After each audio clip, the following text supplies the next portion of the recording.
search Teachers Talk Radio. Follow the hashtag TT Radio. Tune in, talk it out with Teachers Talk Radio.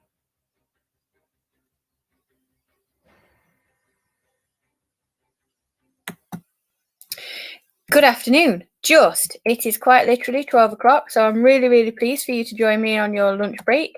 If this is your lunch break, potentially this is your PPA time, so thank you even more for having me on in the background whilst you're doing your PPA. Today, I'm going to be talking through some ideas in relation to CPD and enrichment. And I've put those two things together because I feel as though they are complementary. In that enrichment is all of the extra that we offer to student body, and CPD is all of the extra that goes on for our own development. So the enrichment plans and programs that places have, schools, colleges, put in place are to build on the extra, the skill set taking place in the classroom, but also to keep it innovative, edgy, fun, dare I say fun. And CPD is similar for teachers. It enriches our pedagogical theory, it enriches our experiences, hopefully makes our life just a little bit better. So I kind of feel that CPD is the enrichment for staff, and then enrichment is enrichment for students. So I've maybe let you down a little bit there on the lexicon to develop those two ideas, but that's why they're together. So first question of the day is, and it has been out on Twitter, although I think Twitter's been a little bit preoccupied with the England game this week, is what is the best CPD that you've ever attended? What is the best CPD that you've ever been involved with? Either delivering it, so if you're a deliverer of CPD, it would be great to hear from you, or those as a participant. So what's the best CPD that you've ever been involved in on the other side? So when staff becomes student. And then what does your enrichment program look like for next year? Now, this is not entirely selfless, this conversation, because I'm running the enrichment program for next year and I'm a little bit nervous as to what that's going to look like. So it would be really good to hear from people if you could tell me what your enrichment program looks like. Why do you set it up that way? Who does it benefit? Is it purely for the students? Is it to protect the staff from maybe too much workload? What's the point? What's the purpose? What's the driver behind your enrichment program? So good afternoon, one and all. I hope this Friday is treating you well. I have to say, I've woken up today with a massive swollen eye. It is as if someone has punched me in the middle of the night. And so I am seeing only half a screen. So if I press the wrong button or something really strange starts to happen, that could possibly explain it. I'm definitely blaming it on the lack of vision today. So welcome to today's show. Hello, and it's good to have you with me and joining me. I thought we'd start by looking at enrichment. So 2 topics for the day: enrichment specifically for students, and then CPD, which is kind of, I think, enrichment for staff.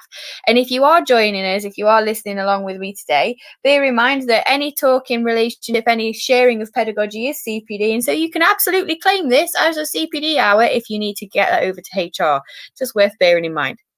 So looking back over the last however many years I've been teaching, which I think at this stage you kind of have to talk really quickly through because you don't want to have to admit that you've been teaching for as long as you have, I've approached enrichment from a variety of different angles. And some of it has been very much subject specific, very much about what I can help or enhance English literature as an A-level, which I take issue with straight away because English literature A-level is awesome. So we shouldn't necessarily have to make it better. Doesn't necessarily need enrichment. But I was challenged during an appraisal that we needed to do more enrichment. And it was a challenge because if you teach English literature, apart from going to Stratford, there's not an awful lot that you can do. Which again is why maybe I'm a little bit curious. If you've got anything that you do, what's your approach to enrichment? I am all about stealing the ideas today. But obviously, if I'm going to steal your ideas, I need to maybe offer a few of my own. So, thinking over the things that I've done in the past to add that enrichment, to add the other element to the course, it's been really difficult. It's been a real challenge. And so I set myself a challenge, or I was given the task of including more enrichment. And I decided I was going to do one thing a month for a year. Now, this was the beginning of the academic 2019. So obviously I only got as far as February. I didn't actually manage to get any further, but I don't think I can be blamed for that. And I kind of feel as though I maybe did keep it up later on in a different platform, in a different way, but you can be the judge. So the first thing, and I started September, I started my enrichment program in September. I was going to do one thing a month, and I was lucky because in that September, a local book club just so happened to be doing the text I was teaching. And so my first enrichment, my first trip, was to take a group of students, and English literature is notoriously small class sizes for A-level English literature, which is nice. Can be difficult, but it is nice.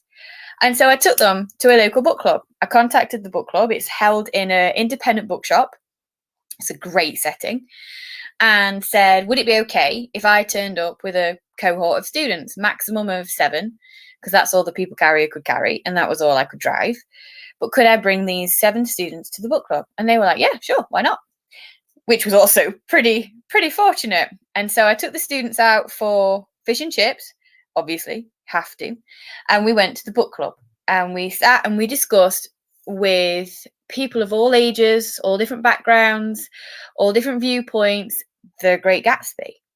And it was just this most fabulous experience that the students were engaging in this discussion, but not from an analytical perspective, not with an exam in mind, not trying to tick any boxes or achieve anything massive. It was just discussion for the love of discussion and books. And that was amazing. So that was my very first enrichment thing that I did on my little challenge for the year. And it was a massive success. I thought it was a massive success. The students really enjoyed it. So I think that's the measure of whether it was successful. And the independent bookstore were happy to have us back. Unfortunately, they didn't do another book that we could use that I had to justify to my line manager to say, this is the reason that I'm taking all of these students out. So unfortunately, it stopped there. I did at the time kind of think, would it be possible to run a community book club from the college for the students to attend? So I did try to then make it work, but this is where I noticed quite how much effort running enrichment can be. So there's a little bit of a put off, which is why I'm asking today about your enrichment program, your enrichment plan. What do you do that are all those added extras that definitely benefit your learners, definitely get them more engaged, which is great, but also doesn't cripple you in the process? So this challenge I set for myself, welcome to those of you just joining, was to have one enrichment thing, event, trip, guest speaker, whatever you want to call it, a month. That was my goal. And so the first one was this book club, and it was brilliant. And I would actively encourage you to seek out your local book clubs, because often they do nonfiction too. So even if you're not an A-level literature teacher like myself, and potentially those of you listening today definitely don't fit that demographic, there might be a local book club, or could you maybe set up a book club and actively encourage other staff members to attend, so that the students don't see it as just an educational practice, that they're not showing off. Because that was one of the things I really loved about the community book club in the independent bookstore, was that it was just, everybody was there because they loved to read. They weren't there because they had to prove themselves. That was a massive benefit. Okay, so that was the September. And then I'm also very lucky because in October, a local literary festival runs, and these are all over the country at different periods. In fact, I tried to write down when all of the different literary festivals were, so that I could then harness them. Now, Hay on Wye, massive, very famous, also happens in the May half term. So Tricky did kind of have it in the back of my mind that maybe I could take some learners to Hay on Wye. It's quite a long way for us. It's about 4.5 hours in a minibus. I'm not entirely sure I would want to spend 4.5 hours in a minibus with some of my learners. So there's that to consider as well, the logistics of running these enrichment events. But a local one, so local to me in Sheffield, they do Off the Shelf, and it's brilliant. And so for October, I was able to say that we did enrichment because we went to Off the Shelf, and we went to these lectures and these talks. And again, these are open lectures. And I know there's a number of universities that do public lectures. And so I do wonder whether our enrichment could be about connecting our current learners with what they're going on to. So if there are public lectures, could we maybe host a public lecture? This is all food for thought, by the way. This is me exploring the enrichment program that I've done in the past to help me maybe think about what we can do in the future, and then it be meaningful and really impactful, but also not a shed load of work. I'm a little bit reluctant to do lots and lots of things that are going to add to my already fairly busy schedule. So I was able to tick that off in October, and then I had to get creative. And this depends largely on how supportive your department is, or your school, or maybe even your subject, because in November, nothing was happening. And so we study a text called A Streetcar Named Desire, which is a brilliant book, by the way. It's a play. So if we're being pedantic, we need to point out that it's a play, not a novel. And it has, as a recurrent theme, the game of poker. In fact, its initial name, fun fact for you, was going to be the Poker Night. And so I decided, maybe in stupidity, maybe not, that we would have a poker night at college. And for those of you that are already abandoning the show, don't worry. For those of you that are still here, it did end okay. It was a really good night. And unfortunately, I'm on the main corridor. So as our assistant principal was leaving, they noticed that this party was essentially happening, but I decorated the whole room like the set from A Streetcar Named Desire. So it looked really impressive. The students walked in, the portiers were up, there was a radio that was on the side, there was all this symbolism from the play, and then I'd got pizzas all out and popcorn, and really tried to capture the environment of New Orleans, sure, in a classroom.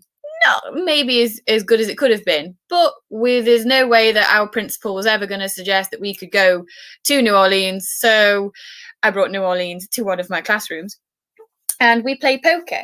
I taught them the rules of poker. We explained betting, and so we bet. We had chips. We had poker chips, obviously, and they each paid £1 to play. So there was actual gambling. Don't worry, the money went to a charity.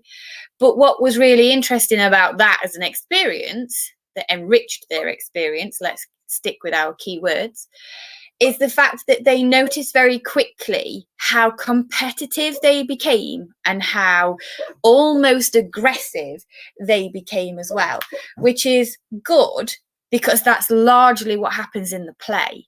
So yes, we'd read through the play. Yes, they'd read it at home. Yes, they'd studied it. But then we actually lived it, and they noticed their own behaviors transforming through the game. And so I thought that was brilliant. So that was the way that I got around November of 2019. And then in December, we did a murder mystery, a literary murder mystery. So the literary murder mystery was Seamus Heaney, who is one of our core poets of the A-level, had been murdered. And they had to work out who had murdered Seamus Heaney. And so I wrote a script, and we booked out a table at a local restaurant, and we went to this restaurant, and during the course of the meal, they had to work out who had killed Seamus Heaney. Hi there, welcome to the show. It's nice to hear from you. We're chatting today about enrichment and CPD. So if you've been either a student that has benefited from some really good enrichment, what was it? Or if you're teaching, what enrichment do you offer to your students? That's where we're at today. Thank you for joining us on this Friday afternoon. Those are the topics. We're going through enrichment, and then we're going to look at CPD after a little break in a short while. So then came along January, and things started to get a little bit fretful, and I'd used up all of my kind of creativity by this point. We'd done the murder mystery, we'd done the poker night, we'd done the book club, we'd done the literary festival. And so then in January, again, scraping the barrel a little bit, but I did an escape room, a literary escape room. So all of the key ideas and the different speakers and aspects, they were all based on poems from the AQA anthology, or they were based on one of their core texts. And so that was the the literary link. So again, it had to be relevant, it had to link to the course, but also it had to be fun. So those were the two things I was trying to combine. So those were the things that I did pre-pandemic, and I had loads more in mind, and I was really sad when I wasn't able necessarily to carry them all out, because I think enrichment can be really fun, it can be really meaningful, it can be so engaging, and the learners that participated in it did seem to get so much out of it. Here comes the connective, but it's also took so much organising. Everything needed a risk assessment. Everything needed a risk assessment, and those are tedious at the best of times.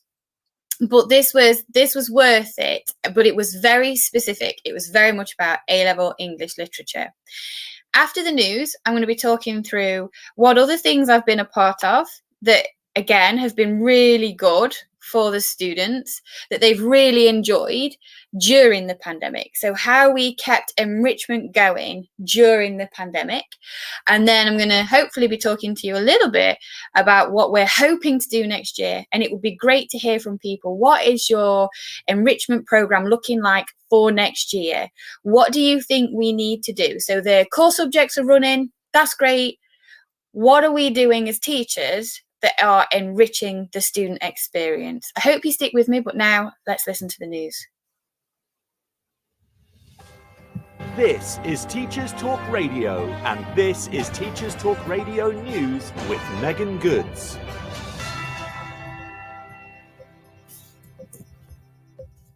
This is your latest Teachers Talk Radio News.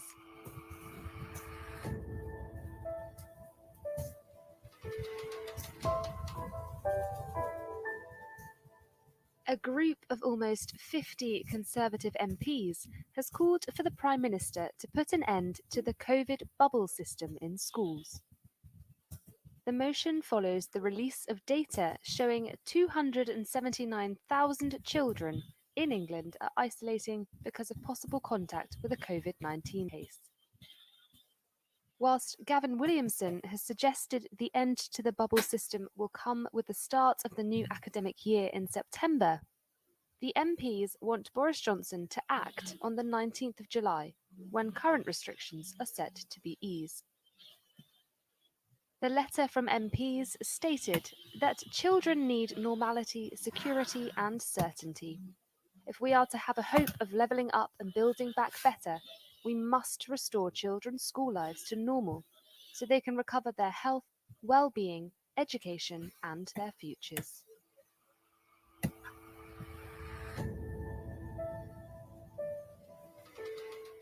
Blundell School in Devon has been forced to make a statement confirming that a former teacher at the school and current Love Island contestant Hugo Hammond will not be returning to his role following his summer in the famous villa. Mr. Hammond's appearance on the reality show has sparked debate surrounding how teachers feel able to spend their free time and the expectation on teaching professionals to maintain a certain image outside of the school gates.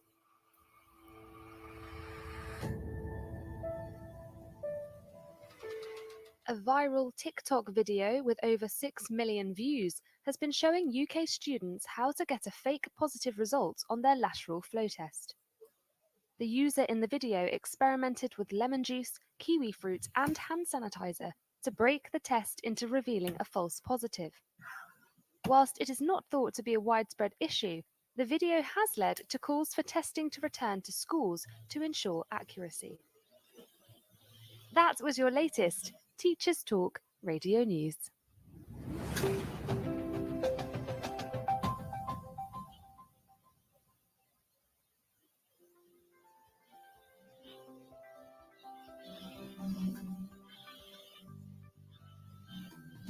Creative Resources, made for teachers by teachers. At Creative Resources, we've been rethinking what a classroom can be. We've created a huge range of more than 2,500 original and exciting resources that span across more than 15 different subject areas. Whether you're looking for primary or secondary level resources, careers options, PSHE, arts or humanities, Creative Resources have the resources for you. We offer full curriculum packages and unique, challenging escape rooms themed on topics such as Shakespeare, Tudors, and fractions. We have quizzes, task cards, Tarsier puzzles, and lots more. Better still, more than 100 resources can be accessed for free. Just visit our website, www.CRE8TIVEresources.com. You can get 10% off any order you make on our website by using the discount code TTRadio. Creative resources made for teachers by teachers. Every teacher loves stationery, right? Imagine getting a selection of fun, beautiful, and unique stationery items designed and selected especially for teachers, delivered through your door every month. You need to check out teacherslovestationery.club. I'm always so excited when the box arrives. It's such a treat. My Teachers Love Stationery Club box is just a little treat to myself every month. It's always full of delightful and surprising items, including some really good quality stationery brands like Faber-Castell and Stabilo. And because you never know what you're going to get, it makes it even more fun and special when you get it. It feels really great to be supporting a family business that's run by real teachers. I can't help feeling like they just know what I'm going to enjoy using stationery-wise better than I do myself. Visit teacherslovestationery.club and enter the code TTRadio when you buy your first stationery box to save £2 today. teacherslovestationery.club. Introducing. So, a couple of the things we've been talking about today already have featured in both the news and our adverts. So it'd be really interesting to pick up on those themes and those topics. One of them is an escape room. So I've already mentioned about the escape room that I was using as part of enrichment, and that's our topic for today is enrichment. How do we enrich our student experience, and how do we do so without crippling our teaching staff? Yes, feel free to call in. I'm sorry, I missed that whilst the news was playing. So if you want to join me in the conversation today, you're more than welcome to. And that is to everybody. That's not just to the one person that's messaged. So do feel free to call in and give us your viewpoint on how you understand enrichment and whether enrichment is really good. Do we need it? Is it important? Do we maybe need to ease up a little bit on our enrichment programs and plans? All those questions and many, many more. So if you did want to drop a message in the chat, let me know your thoughts, your opinions, your views. If you want to give us a call, then feel free to do so. It would be great to get all those different perspectives and ideas. This afternoon, I was just about to say this morning, so that's the kind of day I'm having, I think, so far. I've already been talking about the things that I was doing pre-pandemic, and I set myself a challenge in English literature, and I set myself a challenge. My manager said that we should do more enrichment, but then I took that and decided I was going to do one thing a month. So there would be always something to look forward to. It also meant that for those students that maybe couldn't attend the one thing that I'd done in September, it didn't matter because something else was going to be happening within October, November, December. And then none of us were quite prepared for what would happen in March. But that meant that we had to approach our enrichment slightly differently. And in a conversation this week, I've been talking to people about what enrichment means to them and what we need to be doing moving forward. And one of the things that came out of those conversations was that we need to build on what has been lost during the pandemic. And that largely equates to connections. The fact that we have been living, learning, surviving in isolation from one another. And so they were saying that any enrichment project or program or plan for next year needs to build around a lot of team effort, a lot of teamwork, a lot of conversation, a lot of the social skills that maybe we've not been focused on during the pandemic. However, with so many things, the pandemic didn't actually stop